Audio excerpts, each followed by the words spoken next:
Ladies and gentlemen, welcome back to the channel. In today's video, I want to talk to you about the new book, Excellent Advice for Living, by one of my favorite authors, thinkers, writers, Kevin Kelly. If you don't know who he is, he's also come up with the idea of 1,000 True Fans, which is something that I love and rave about. He's got a bunch of other ideas and books you can check out, but this one is his newest one, and this one had some really cool takeaways that I wanted to share with you today. So if you're curious about Kevin Kelly, you can go check that out. I'm going to have a couple of these timestamps out below. These are going to be kind of quick and dirty little tips for living that I got from his book that I've been thinking a lot about, and I think might also be able to help you as well. So without further ado, let's jump into it. The first point I want to talk to you about that I thought was really relevant, I heard this on a podcast with Ryan Holiday when he was interviewing Kevin Kelly about the book, Success in Your Career Doesn't Transfer to Success in Your Personal.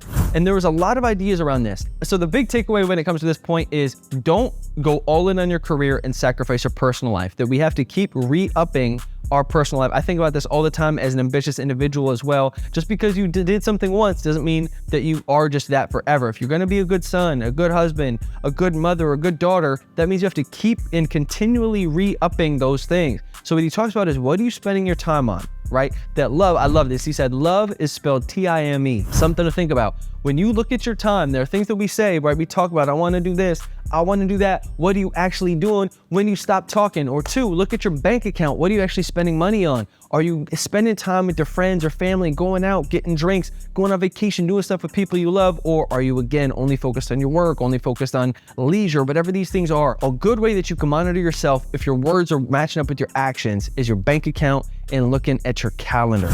Make sure those things align, because just diving into career will not make you happy personally. Trust me, I'm on this path. I'm still figuring this out. So this is just advice from him. I'm saying I'm still learning these things at the same time. Another point that was super interesting that Kevin talked a lot about was that greatness isn't worth it. I actually want to do a whole video on this because the topic I thought was so interesting. But he talks about how the price of ambition in greatness, what the real price of it costs. If we look at some of the people that we love, right? Jordan, Kobe, Tiger Woods, Kanye, a lot of these guys, they've achieved greatness, yes, but I wouldn't say that these people are particularly happy. And I think that there's a reason there. And it's because I think to really push yourself to achieve that level of greatness, I think there is a lot of sacrifice involved that, one, a lot of us aren't willing to make, but even if we think about it more, I don't think a lot of us should make, because I wonder if it is truly worth it at the end of the day to give up all of those things in order to have this one part of your life be so amazing and the rest of it kind of falling apart. I'm not saying that LeBron and those guys don't have a good family life, but I think a lot of times you only have so much time in the day.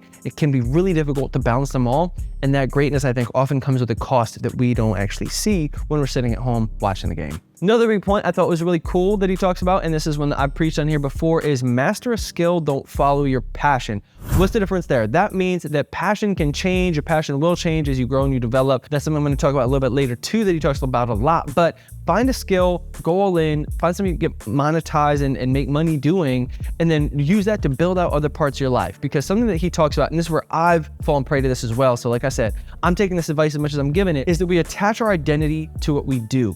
And that makes it really difficult, because then this comes with the follow your passion kind of fallacy. Because then if what we do ends up changing, that means that we have to change our entire identity as well. And that's where I am, honestly. So I was in 10 years, matched too much of my identity to my dreams. It was the dream of wanting to be a rock star, trying to be a full-time musician as an artist. And then I couldn't give that dream up, because if I gave that dream up, it felt like I didn't know who I was anymore. It felt like I was giving myself up at the same time, this idea of this version of myself. And that's really what happened. By the time I finally was able to cut that off, snip that dream off, I had a bit of a meltdown, because I wasn't exactly sure who I was without that thing. And so the point is, how do we attach our identity to our character, to who we are, how we're serving, how we're being a good spouse, right? How do we attach our identity to our character more than what it is that we do? Because when we do that, it's dangerous, because we want to be able to change what we do. And yes, our values can change, but there are certain characteristics that you probably believe in that you'll be able to hold steady to a little bit better than whatever it is that your job is, or that you're passionate about, something along those lines. This was a really interesting one too. I thought this was rad. This is just a simple question. And this is kind of goes to Derek Sivers, like hell yes, hell no sort of an idea. But if I'm going to agree to something, is this something that I would want to do tomorrow morning? Think about saying yes to people. We want to people please. We often don't realize what we're actually saying no to. And so every time you're saying yes to something, you're also saying no to a bunch of other things. The same time, when you're saying no to something, it's also saying yes to a bunch of other opportunities as well. What do I mean by this? Let me give you an example. Say someone asks you to go out and get a coffee. You say, I'm not really feeling it, but Sure, because I want to appease this person. You say yes, you go out. That time could have spent doing one, some personal project you wanted to do, or two, what happens more often is we're not spending that time with the people that we actually care about. And so what Ryan talks about in this podcast and what Kevin Kelly talks about is with family. So these guys get a lot of cool opportunities, and the real power is saying no. Because yes, they might go out and appease this other person and get paid for it, but what they're actually saying no to is their 5-year-old who really needs them. And they could have filled up that speaker role. That 5-year-old doesn't have another father. And so thinking about that for me was a really interesting question. Is if I'm going to agree to this, is this something I'd actually want to do tomorrow morning? Or because it's 3, 4, 5 months out, I say, yeah, it's no problem. We can do that then, and I don't have to think about it. If you bring that timeline, if you condense that timeline up to tomorrow, it makes that choice much more clear. Is this something I really want to do or not? Couple more, and then I'm going to get you out of here. This one I thought was really rad, and this is think about yourself as an iterative process. Looking back, I've talked about this before. Looking back, how much have you changed over the last 10 years? And at the same time, if I ask you, do you think you're going to change the same amount in the next 10 years? Say, no, I am who I am. This is kind of who I'm going to be. But evidence will show us that we do keep changing. And so think about yourself as an iterative process, right? It's concentric circles. You never have it all figured out. You continually kind of like work inwards toward figuring this out, who you are, what you want to do. And eventually you reach the top of the mountain, you say, I'm here. And then you realize that there was actually a taller mountain that you didn't see from the mountain that you just came from. And that's kind of that mountain climber analogy, this concentric circles. I'm mixing my metaphors. The point being is you never arrive, people. There is always another thing to do, another point to get to. So appreciate the journey. How can we hone in instead on success being just climbing today rather than needing to get the top of whatever mountain that is? I'm not saying don't set goals, but know that if you reach the top of Everest, then there's like the other 7 peaks, or whenever you reach the top of this, there's something else over there.